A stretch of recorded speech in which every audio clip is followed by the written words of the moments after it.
How to fix the Paramount Plus error.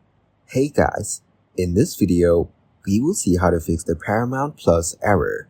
First, visit the official Paramount Plus website or use a service like Down Detector to check if there are any known outages. Then, ensure you have the latest version of the Paramount Plus app. Next, go to your device's App Store, search for Paramount Plus, and update if necessary. Sometimes, simply restarting your device can resolve streaming issues.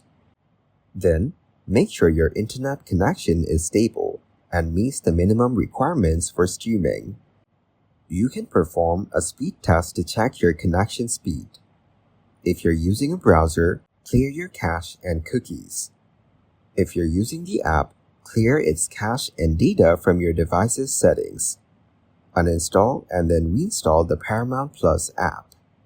If none of the above steps work, contact Paramount Plus customer support for further assistance. Thank you guys so much for watching. I hope you got some value. See you in the next one.